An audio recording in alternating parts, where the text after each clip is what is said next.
మూతపడి ఉన్నాయో ఇవన్నీ కూడా నడిచేటివి. ఐస్ మేకింగ్ ప్లాంట్స్ నడిచేటివి, చిల్ రూమ్స్ నడిచేటివి, బోట్ల రిపేర్ల కోసం కేటాయించిన బోట్ రిపేర్ షెడ్లు పనిచేస్తూ ఉండేటివి, నెట్ల కోసం అని చెప్పి నెట్ బెండింగ్ మిషన్లు ఏదైతే ఉన్నాయో అవన్నీ కూడా ఆపరేషన్లో ఉండి ఈ ప్రాంతం అంతా కూడా మత్స్యకారులు చిక్కటి చిరునవ్వుల మధ్య, ఆనందం కేతనాల మధ్య ఈ ప్రాంతం అంతా సస్యశ్యామలంగా ఉండేది. దురదృష్టవశాత్తు అది జరగకపోవడంతో ఈరోజు మత్స్యకారుల జీవితాలన్నీ కూడా చిన్నాభిన్నం అయిపోతూ ఉన్న పరిస్థితులు మన కళ్ళ ఎదుటే కనిపిస్తూ ఉన్నాయి. ఇంకా అన్నిటికన్నా దారుణం ఏమిటో తెలుసా? ఈ జువ్వలదిన్న ప్రాజెక్టులో ఇక్కడ డిఫెన్స్ సాగర్ డిఫెన్స్ అంటే ఒక ప్రైవేట్ డిఫెన్స్ కంపెనీకి చంద్రబాబు నాయుడు గారు ఇక్కడ భూములు కేటాయిస్తారు.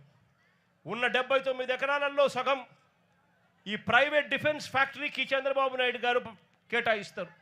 అంటే దాని అర్థం ఇక మత్స్యకారులకు ఇక్కడ నుంచి కూడా తరిమేసే కార్యక్రమం చేస్తూ ఉన్నాడు చంద్రబాబు నాయుడు గారు. నేను అడుగుతా ఉన్నా చంద్రబాబు నాయుడు గారిని, ధర్మమేనా న్యాయమేనా అని అడుగుతా ఉన్నా. ఇదే మనిషి పెద్ద మనిషి చంద్రబాబు నాయుడు గారిని. మత్స్యకారుల కోసం ఫిషింగ్ హార్బర్లు జగన్ నిర్మిస్తే నువ్వు చేస్తూ ఉన్నది ఏందయ్యా? దీన్ని కూడా దోచుకునే కార్యక్రమం చేస్తూ ఉన్నావు ప్రైవేట్ వాళ్ళకి ఇచ్చి. ప్రైవేట్ వాళ్ళకి నువ్వు ఇవ్వాలి అనుకుంటే పక్కన కృష్ణపట్నం పోర్ట్ ఉంది, ఆ పోర్ట్లో కావాలంటే దండిగా ల్యాండ్ ఉంది, అక్కడ కావాలంటే వాళ్ళకి ఇచ్చుకోవచ్చు. కానీ ఇక్కడ మత్స్యకారులను పొట్టగొట్టడం ఎందుకు చంద్రబాబు అని చెప్పి చంద్రబాబు నాయుడు గారిని అడుగుతా ఉన్నా గట్టిగా. చంద్రబాబు నాయుడు గారిని గట్టిగా వార్నింగ్ కూడా ఇస్తా ఉన్నా. కళ్ళు మూసి తెరిచేసరికే మరో 3 ఏళ్ళు అయిపోతుంది.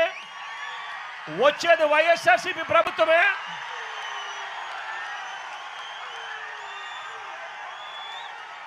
ఈ ప్రైవేట్ డిఫెన్స్ కంపెనీని ఇక్కడ నుంచి షిఫ్ట్ చేస్తారని చెప్పి కూడా చెప్తా ఉన్నాం. ఫిషింగ్ హార్బర్ ఇక్కడే కాదు, రాష్ట్రంలో కడతా ఉన్న 10 ఫిషింగ్ హార్బర్లు అన్నీ కూడా మత్స్యకారుల సొత్తు అని చెప్పి కూడా ఈ సందర్భంగా కూడా చెప్తా ఉన్నా. దీన్ని ఎవ్వరూ కూడా వాళ్ళ దగ్గర నుంచి తీసేయలేరు. చంద్రబాబు కాదు కదా, వాళ్ళ తాత కూడా తీసేయలేదని చెప్తా ఉన్నా నేను.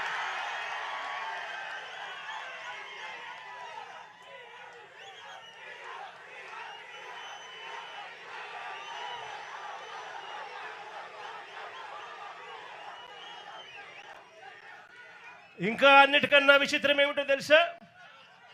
చివరికి చంద్రబాబు నాయుడు గారు ఇక్కడ మత్స్యకారులకు మేలు చేయాల్సిన చోట మేలు చేయకపోగా వారి కడుపు మీద తంతా ఉన్నాడు చంద్రబాబు నాయుడు గారు. ఇక్కడే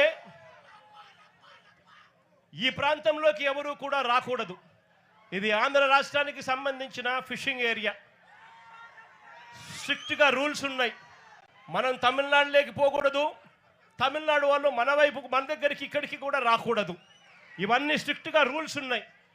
రూల్స్ ఉన్నా కూడా పక్కన తమిళనాడు నుంచి కరైకల్ ప్రాంతానికి చెందిన బోట్లు, మెకనైజ్డ్ బోట్లు మన ప్రాంతానికి ఇక్కడికి వచ్చి వాళ్ళు మెకనైజ్డ్ బోట్లతో ఇక్కడ మన మత్స్య సంపదనంతా కూడా తరలించుకొని పోతూ ఉంటే మన వాళ్ళు కడుపు మండి, మన వాళ్ళు తినడానికి ఇబ్బంది పడే పరిస్థితుల్లో కడుపు మండి రాష్ట్ర ప్రభుత్వం పలకని పరిస్థితుల్లో ఆ బోట్లను మన మత్స్యకారుల దగ్గరుండి ఆ బోట్లను పట్టుకొని పోలీసులకు అప్పచెప్తే పోలీసులు ఆ బోట్ల మీద కేసులు కట్టి ఎఫ్ఐఆర్లు చేసి ఆ బోట్లను సీజ్ చేస్తే ఆ సీజ్ చేసిన ఆ బోట్లను, ఆ ఎఫ్ఐఆర్ కట్టిన ఆ బోట్లను చివరకు మళ్ళీ ఏమైంది? ఇక్కడే ఇది ఫోన్ కాల్ డేటా.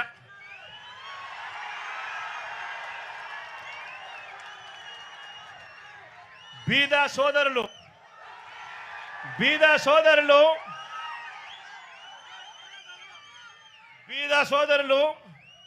ఆయన అనుచరుడు కొందూరు పోలిశెట్టి,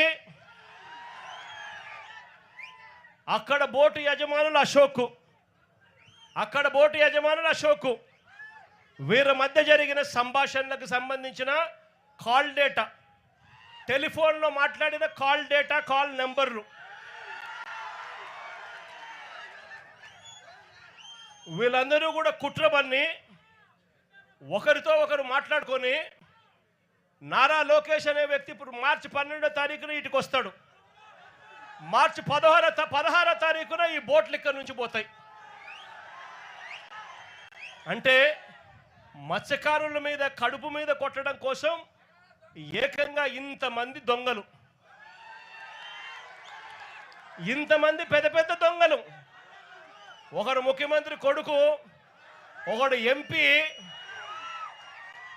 ఇంకొకడు ఎమ్మెల్యే, ఇంతమంది కలిసి ఎవరిని తన్నేది? చిన్న చిన్న పేదవాళ్ళైనా మత్స్యకారులను తనడానికి, కడుపు మీద కొట్టడానికి ఇంతమంది ఏకమవుతారు. నేను అడుగుతా ఉన్నా, వాళ్ళ మధ్య జరిగిన టెలిఫోనిక్ ఫోన్ సంభాషణలు, కాల్ డేటాలు కూడా ఈ మాదిరిగా అందుబాటులో ఉంటే, ఈ డేటా అంతా కూడా కనిపిస్తూ ఉంటే ఒక్కరినన్నా అరెస్ట్ చేశారని అడుగుతా ఉన్నాను. అంటే బోట్లు సీజ్ చేసి ఎఫ్ఐఆర్